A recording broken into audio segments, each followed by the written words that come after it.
বাংলাদেশ থেকে আমদানি করা পণ্যের উপর 15% শুল্ক কমানোর ঘোষণা দিয়েছে যুক্তরাষ্ট্র। 35% থেকে কমিয়ে 20% শুল্ক নির্ধারণের ঘোষণা দিয়েছে ট্রাম্প প্রশাসন। স্থানীয় সময় শুক্রবার হোয়াইট হাউসের পক্ষ থেকে এ তথ্য জানানো হয়। গেল 2 এপ্রিল বাণিজ্য ঘাটতির কথা উল্লেখ করে বাংলাদেশি পণ্যের উপর 37% শুল্ক আরোপের ঘোষণা দেন ডোনাল্ড ট্রাম্প। পরে গেল জুলাইয়ে প্রধান উপদেষ্টা ডক্টর মোহাম্মদ ইউনূসকে চিঠি দিয়ে ট্রাম্প জানান বাংলাদেশি পণ্যের শুল্ক 2% কমিয়ে 35% করা হয়েছে। শুল্কের হার কমাতে যুক্তরাষ্ট্রের সঙ্গে একটি বাণিজ্য চুক্তির জন্য 31 জুলাই পর্যন্ত বাংলাদেশকে সময় দেওয়া হয়। যুক্তরাষ্ট্রের বাণিজ্য প্রতিনিধি দলের সঙ্গে টানা 3 দিন আলোচনা করেন বাংলাদেশের প্রতিনিধি দলের সদস্যরা। এরপরই 15% শুল্ক কমানোর ঘোষণা দিল যুক্তরাষ্ট্র। কোনোভাবেই স্বাভাবিক হচ্ছে না বাংলাদেশি নাগরিকদের ভিসা পাওয়ার বিষয়টি। অনেক দেশই সম্পূর্ণভাবে বন্ধ রেখেছে পর্যটক ভিসা কার্যক্রম। কোথাও কোথাও বেড়েছে ভিসা প্রত্যাখ্যানের সংখ্যা। পররাষ্ট্র উপদেষ্টা বলছেন ভুল বা মিথ্যা তথ্য দেওয়ার জন্যই এই জটিলতা। আর বিশেষজ্ঞরা বলছেন বাংলাদেশকে নিয়ে আস্থার সংকটে ভুগছে বিভিন্ন দেশ। বাংলাদেশ থেকে খুব সহজেই ভিসা পাওয়া যেত এমন অনেক দেশের ক্ষেত্রে ভিসা পাওয়া এখন কঠিন হয়ে গেছে। কোনোটিতে সম্পূর্ণ বন্ধ হয়ে গেছে ভিসা দেওয়া। আপাতত পর্যটক ভিসা বন্ধ রাখার তালিকায় রয়েছে ভারত, দুবাই, ভিয়েতনাম, উজবেকিস্তান, মিশর, তুরস্ক। ভিসা পাওয়া যায়, কিন্তু অ্যাপয়েন্টমেন্ট নিতে হয় ইন্দোনেশিয়া ও ফিলিপাইন থেকে। থাইল্যান্ডে সময় লাগছে 1 মাসের বেশি। সিঙ্গাপুরে বেড়েছে ভিসা প্রত্যাখ্যানের সংখ্যা। শিক্ষার্থী ভিসায় ইউরোপ পড়তে যাচ্ছেন অনেকেই। তাদের মতে আগের চেয়ে আবেদনকারীর সংখ্যা বৃদ্ধি পেয়েছে কয়েক গুণ। তাই ভিসা প্রত্যাখ্যানের সংখ্যাও বেশি। বিভিন্ন গ্রুপে অ্যাড আছি তো ওখান থেকে দেখতে পাচ্ছি যে বিগত বছরগুলোর তুলনায় এবার হচ্ছে বেশি রিজেকশনের হার। আমার একটা ফ্রেন্ড কানাডাতে রিজেক্ট হয়েছে 2 বার। ওদেরও তো একটা টার্গেট থাকে যে এই বছর এতগুলা ভিসা দিবে, অ্যাপ্লিকেন্ট অনেক বেশি। পররাষ্ট্র উপদেষ্টা এর জন্য দায়টা চাপালেন বাংলাদেশিদের উপরই। ফেক ডকুমেন্টস একটা অন্যতম প্রধান সমস্যা আমাদের। এটা এখনো আগের মতো চালানোর চেষ্টা হচ্ছে অনেক ক্ষেত্রে, কিন্তু এটা সহজেই কিন্তু ধরা পড়ে, যে কারণে এই পরিস্থিতিটার সৃষ্টি হয়েছে। আমরা আমাদের ঘর গোছাতে হবে, আমাদের এখান থেকে যাতে এই ধরনের অপরাধমূলক কার্যক্রম না হয় সেটা দেখতে হবে। তাহলে ধীরে ধীরে আমরা এটা আবার ঠিক করে নিয়ে আসবো। কূটনীতিক বিশ্লেষকরা মনে করছেন বাংলাদেশের মানুষকে বাইরের রাষ্ট্রগুলো আস্থায় নিতে না পারাটাও অন্যতম একটা কারণ ভিসা না দেয়ার। যেহেতু বাংলাদেশের আইন শৃঙ্খলা পরিস্থিতি যদি বলেন বা বর্তমান অবস্থা যদি বলেন, অর্থনৈতিক অবস্থা যদি বলেন, মোটা দাগে এগুলো নিয়ে কিন্তু বাইরের পৃথিবীর মানুষ দেখছে, এবং এর কারণেও কিন্তু এক ধরনের মানুষ বা তরুণ প্রজন্মের বিশেষ করে বাইরে যাওয়ার একটা প্রবণতা বাড়ছে। সামষ্টিক চেহারাটা বিশ্বাসযোগ্যতা হারায়, তখন কিন্তু ব্যক্তিও সেই সমস্যার ভুক্তভোগী হয়। অনেকেই বাংলাদেশের মানুষজনকে ভিসা দিতে চাচ্ছে না। এটা কিন্তু একটা আস্থার সংকটেরই একটা প্রতিফলন বলে আমার ধারণা। সমস্যা জিইয়ে না রেখে সমাধানের পথ খুঁজতে পররাষ্ট্র মন্ত্রণালয়কেও কাজ করতে হবে বলছেন সংশ্লিষ্টরা। স্বস্তিকর একটা জায়গায় না আনতে পারবো। ইশরাত জাহান উর্মি, ডিবিসি নিউজ, ঢাকা। শিক্ষার্থীদের মাঝে সচেতনতা সৃষ্টির লক্ষ্যে পাঠ্যপুস্তকে জাতীয় পরিচয়পত্র ও ভোটার তালিকার গুরুত্ব ও কার্যক্রম অন্তর্ভুক্ত করতে চায় নির্বাচন কমিশন। এ সংক্রান্ত ছোট গল্প, নাটিকা, সংলাপ বা প্রবন্ধ ইসির সব পর্যায়ের কর্মকর্তার কাছে লিখিত আকারে চাইবে সংস্থাটি। এ লক্ষ্যে একটি কমিটিও গঠন করা হয়েছে। জাতীয় পরিচয়পত্র সম্পর্কে অনেকেরই স্পষ্ট ধারণা নেই। তারা জানে না কিভাবে আবেদন করতে হয় এবং কার্যক্রম সম্পন্ন করতে হয়। এমনকি জাতীয় পরিচয়পত্রেরও গুরুত্বও জানে না অনেকে।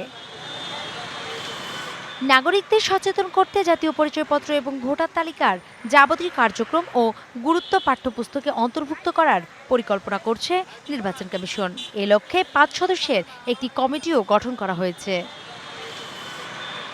প্রাথমিক, মাধ্যমিক ও উচ্চ মাধ্যমিকের পাঠ্যপুস্তকে ভোটার তালিকা ও এনআইডির বিষয়ে অন্তর্ভুক্ত করতে চায় নির্বাচন কমিশন। যদি এনআইডিটা পাঠ্যপুস্তকে নেওয়া যায় এবং ছোটবেলায় বাচ্চাদেরকে এই এনআইডির ব্যবহার, এর গুরুত্ব এবং এর সুবিধা অসুবিধা এবং এর যে বিশেষ করে তথ্য, সেই তথ্যের নিরাপত্তা এবং সেই তথ্যের সঠিকতা, এটা যদি ছোটবেলা থেকেই শিখিয়ে দেওয়া যায়, তাহলে মানুষেরা নতুন করে আমাদের কাছে সংশোধন করতে আসতে হবে না। তিনি আরও জানান, এর মাধ্যমে শিক্ষার্থীরা দায়িত্বশীল নাগরিক হিসেবে গড়ে উঠতে পারবে। এ লক্ষ্যে মাঠ পর্যায় সহ ইসি সচিবালয়ের কর্মকর্তাদের এ সংক্রান্ত লেখা আহ্বান করা হবে। ছোটবেলা থেকে যখন তারা শিখে যাবে এনআইডির এই বিষয়গুলো স্কুল থেকে, কলেজ থেকে অথবা মাধ্যমিক বিদ্যালয় থেকে, তখন কিন্তু তারা খুবই গুরুত্বের সাথে এটা ব্যবহার করবে। তো সার্বিক বিষয়গুলো বিবেচনা করে আমরা এনআইডিকে পাঠ্যপুস্তকে অন্তর্ভুক্ত করার একটা উদ্যোগ গ্রহণ করেছি এবং এই জন্য আমরা একটা কমিটি গঠন করেছি।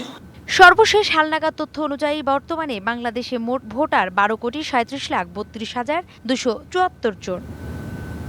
নূপুর মাহমুদ, ডিবিসি নিউজ, ঢাকা। আলোচনা, যুক্তিতর্ক, কোনো দলের সভা বর্জনের মধ্য দিয়ে শেষ হলো সংস্কার নিয়ে রাজনৈতিক দলগুলোর সঙ্গে ঐকমত্য কমিশনের বৈঠক।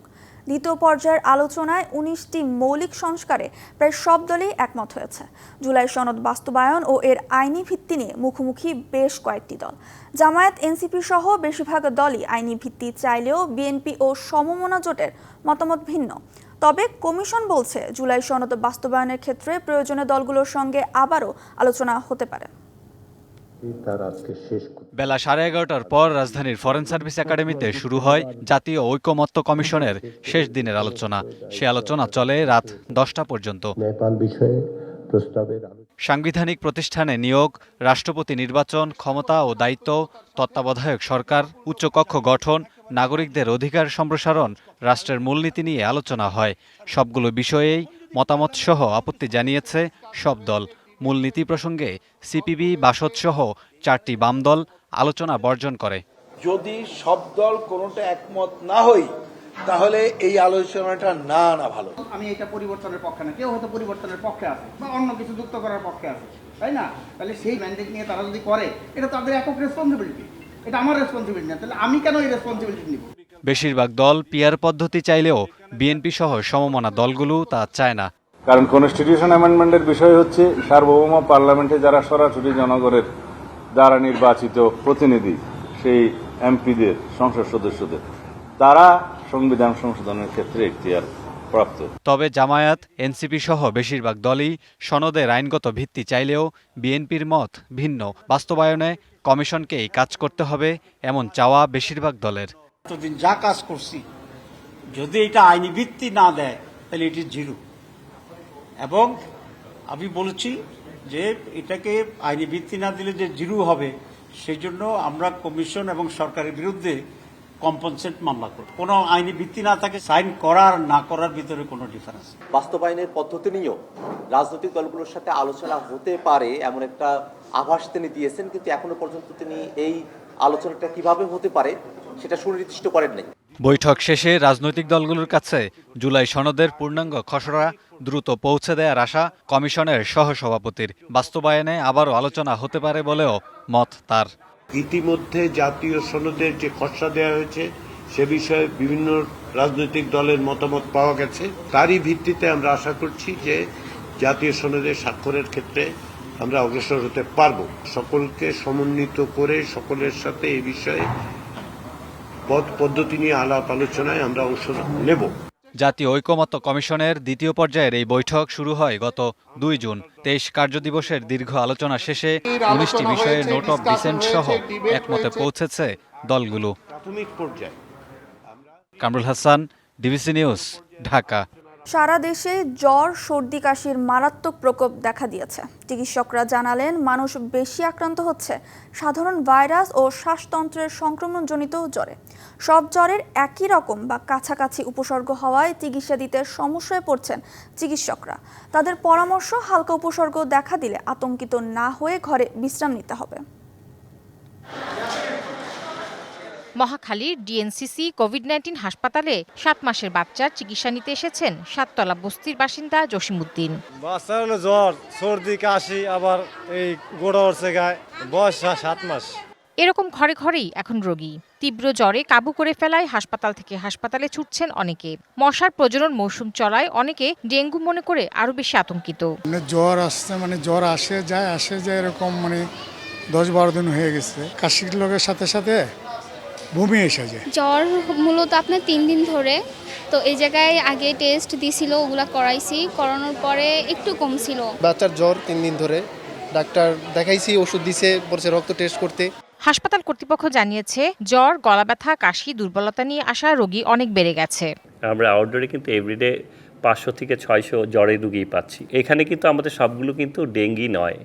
আমরা দেখেছি যে অলমোস্ট 80%ই সেটা কমন কোল্ড বা ইনফ্লুয়েঞ্জা বা ভাইরাল জনিত কমন ডিজিজ। এদিকে চলতি বছরে সবচেয়ে বেশি ডেঙ্গু আক্রান্ত হয়েছে জুলাইয়ে, যেখানে এক মাসে আক্রান্ত 10,000-এর বেশি, আর বাকি 6 মাসে ডেঙ্গু আক্রান্ত 20,000। বিশেষজ্ঞ চিকিৎসকরা বলছেন একসঙ্গে ছড়াচ্ছে একাধিক ভাইরাস, উপসর্গগুলো একটির সাথে মিলে যাচ্ছে অন্যটি। সবগুলো সিমটমই কিন্তু মোরালেস সেম, কারণ হচ্ছে কি আমাদের যে এই কোভিডের যে নতুন ভেরিয়েন্ট, সেখানে কিন্তু সর্দি কাশিটা কিন্তু এত বেশি থাকছে না। ডেঙ্গুতে কিন্তু সর্দি কাশি থাকতে পারে, ডেঙ্গুতে কিন্তু ডায়রিয়া থাকে। চিকুনগুনিয়া যদি ধরি, সেটা তো কিন্তু আপনার কম বেশি একই রকম সিমটম নিয়ে আসতে পারে। আমি প্যারাসিটামল খাবো, কারণ প্যারাসিটামল প্লাটলেটের উপরে কোনো সমস্যা সৃষ্টি করে না। যে কোনো ভাইরাস জ্বরের জন্যই আমরা বলি ট্রিটমেন্টে কি প্রচুর পরিমাণে আমরা হেলদি ফুড খাওয়ার চেষ্টা করব। এ সময় রোগীদের স্বাস্থ্যকর খাবার ও সাবধানতা অবলম্বনের পরামর্শ দেন তিনি। Tahsina Jessy, DBC news, Dhaka. কিশোরগঞ্জের অষ্টগ্রামের ঐতিহ্যবাহী কুতুব শাহ মসজিদের দান বাক্স ভেঙে টাকা চুরির ঘটনা ঘটেছে। বুধবার গভীর রাতে মসজিদের মূল দান বাক্স ভেঙে দুর্বৃত্তরা নগদ অর্থ নিয়ে পালিয়ে যায় বলে ধারণা করা হচ্ছে। পরদিন বিষয়টি নজরে আসে সবার।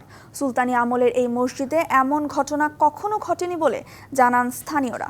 চুরির ঘটনায় আইনি ব্যবস্থা নেওয়ার কথা জানিয়েছেন মসজিদটির সভাপতি ও অষ্টগ্রাম উপজেলা নির্বাহী কর্মকর্তা। ডিবিসি সংবাদে এ ছিল এখনকার মতো। ডিবিসি নিউজের সংবাদগুলো পড়তে ভিজিট করুন dbcnews.tv আর ভিজিট করুন ডিবিসির ফেসবুক পেজ এবং ইউটিউব চ্যানেল। সঙ্গে থাকুন।